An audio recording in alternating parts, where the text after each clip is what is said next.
a pleasure to be here. Genuinely, I've been in quite a bad place this week, so it is genuinely nice to be here. Not mentally, I just live in Bury. We don't have much to shout about, as you know, when we're from Bury. We do have Gary Neville, and that explains my boring fucking voice. I'm fully aware it's quite a boring voice to listen to. I used to sell car finance. On my first call, my manager came up to me and said, "Reece, you sound really fucking wooden on that phone." And I know you're shocked. And I need to let my personality out more. So what I decided to try and do on my next call was make a joke and lighten the mood. First question that I asked, what's made you want to apply for car finance with us today? She replied, "I've been looking after horses recently. My last horse has just passed away and I've got a bit more expendable income. And I could spend a bit more money on my car." So me being the dickhead I am said, "Oh, so we're swapping horses for horsepower then?" You're laughing more than she did. I thought it was good though. My manager was at the side of me taking notes and I thought she was stealing it. She wasn't. It turns out it was a note for HR instead. So I sold the car, ploughed on, and I thought, thank God I never had to hear that again. And then the next day I got pulled into HR and they played back the recorded line and I had to give feedback on it and had two middle-aged women quiz me on, "If you had the opportunity again, what would you have done differently back there, Reece?" Probably wouldn't have referenced the death of a beloved family pet for one. Also wouldn't have sold her a Mustang either, if I'm honest. What's essentially happened, right? I've had a car crash, the car's tumbled down a hill, I've had plenty of time to realise I fucked up in that situation. I've then dragged myself to safety without anyone else's help, and then HR come up behind me, grabbed the dash cam from the vehicle, come over to me, rewound the footage and gone, "Shh, I know that really hurts, mate, but will you watch this footage back to me? If you had the opportunity again, what would you have done differently back there, mate?" It is a pleasure to be here. I recently got in a relationship this week. I did struggle with dating for quite a while. I matched with a girl on a dating app once and she said she was looking for three things in a partner. Someone who's loyal, someone she can go on long walks with, and someone who enjoys physical touch. And then I decided to tell her that describes a Labrador, not me.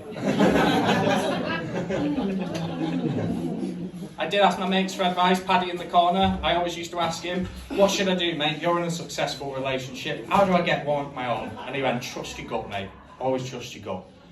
I've got severe IBS. I can't trust my gut. I can barely trust a fart most days.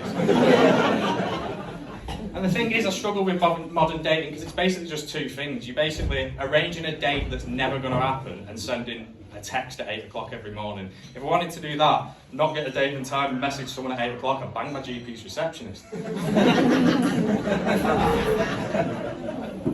My nan's in tonight as well. I live with my nan. I love living with my nan. It's absolutely incredible. There's only one downside, and that's when I was single, I couldn't bring girls back to my nan's house, mainly because she was best mates with them within 5 minutes. There's nothing worse than coming down after a heavy night of drinking, rubbing the sleep out my eyes, smelling like Peroni and regret, find out Nana's been wing nanning for the last hour.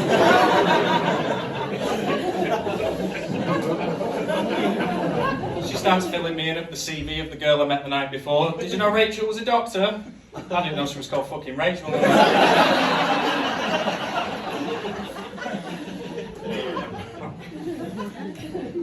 I did recently turn 29 as well, and that means I'm now on the 365-day countdown to 30, and that is fucking depressing. Although in this room it makes me feel young again, so thank you. I've been reflecting quite a bit on my 20s. I think people think that stand-up's the maddest thing that I've done, but it isn't. I decided a couple of years ago I was going to be the Jamie Vardy of the UFC. I thought I was just this undiscovered gem talent that was going to make my way to the Premier League and win it all in the UFC. Shut the fuck up. Now, don't spoil it, but unless anyone's watched the UFC recently, I am not the current UFC lightweight champion. I went to my first boxing gym, and it's quite hard when you go to boxing gyms because everyone tells you different advice. Has anyone done boxing in the room? No? Pussies. So you go and they're like, "Oh, Reece, the most important thing in boxing is the jab." Another person says, oh, don't worry, mate, the most important thing about boxing is the footwork.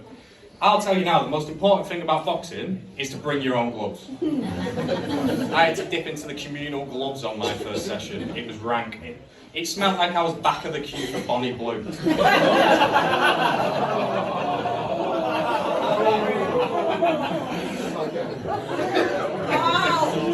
Fairly hour Okay. I did that in front of my nan. Sorry. You told me to do. After that, I went to a Muay Thai gym. I actually did it around the corner at Phoenix Muay Thai. I met a coach called Rick. Now, most people, when they search for a gym, they'll search whether the coach has won any fights, whether they're hard, whether they're decent at the craft. I didn't. I'm a massive nerd. I picked Phoenix because I love Harry Potter. That was the only fucking reason I went there. I got lucky though. He's the best coach in the area. On my first session though, I was quite down, and he said, "Reece, you're quite hard on yourself. Like, just don't beat yourself up as much. Like, please don't beat yourself up." And then half an hour later, he put me in a ring, and someone else did it for me. But it's freezing. I don't know if you've ever been to a Muay Thai gym, but it's barefoot. It's not like boxing where you wear shoes. You're barefoot. No martial arts gym can ever afford heating for some reason, so it's freezing. And I'm skipping, and on every third skip, I'm whipping the shit out of my feet. And after 5 minutes, I absolutely crumbled to the floor. And that's when I realised I wasn't going to be UFC champion, because I've just lost my first fight in MMA to a skipping rope.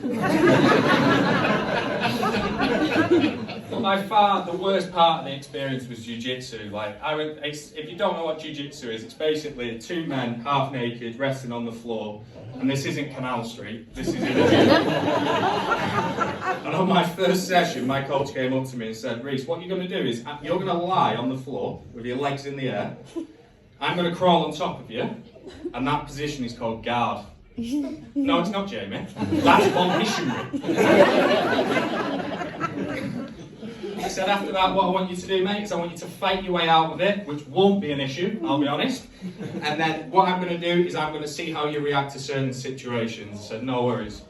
So what I did, I managed to escape from the guard onto my hands and knees. He then came from behind, not in that way. Mounted me from behind, put his legs between my legs, separated them, rolled me onto my side into the standing position, and then choked me from behind. That was lesson 1. Needless to say, I didn't go back to that gym. Didn't know what lesson 2 was. He was going to spit in my mouth and make me call him daddy. But I did train hard, and when it came to the fight day, it was quite an experience. Like, I feel like when you sign up to an MMA fight, on the day of the fight, you really need to get into a mindset where you're ready to produce violence, where you're ready to kick someone's fucking head in. What you don't need is when you're tying your shoelace to leave the house, your nan to come up to you, take a photo of you and go, "That's just so I can remember your face." That was her Rocky speech. And then we got there, I moved, and I went into the dressing room, and the thing that people don't tell you is they all put on this bravado, like, "Yeah, I'm hard as fuck, like, I know I'm going to win." I wasn't. There's this voice nagging in the back of my head just going, "Reece, you're a pussy. Reece, why have you signed up to an MMA fight? Reece, you're going to get sparked out in front of your friends and family. You're an absolute fucking moron." And that was my nan's voice.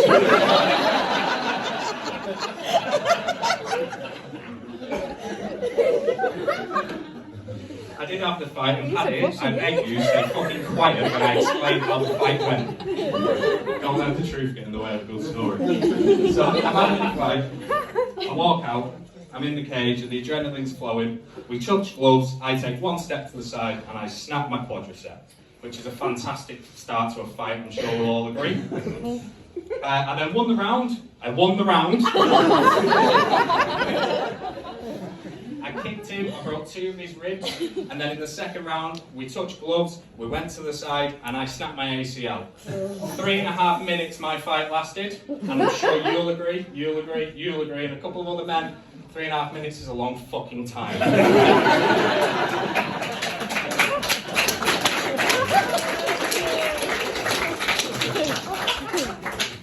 I went from being the Jamie Vardy of the UFC to Liz Truss.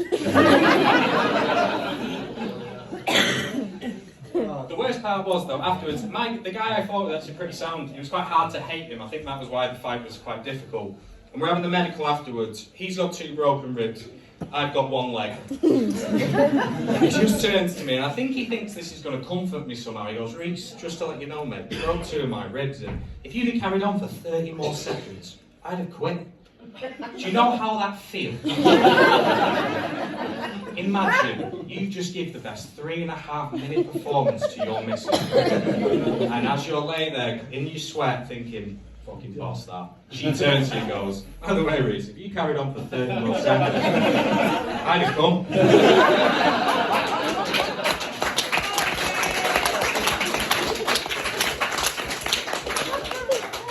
That's it for tonight. Thank you so much for being here, and thank you all for selling out so quick. We put this on sale within 10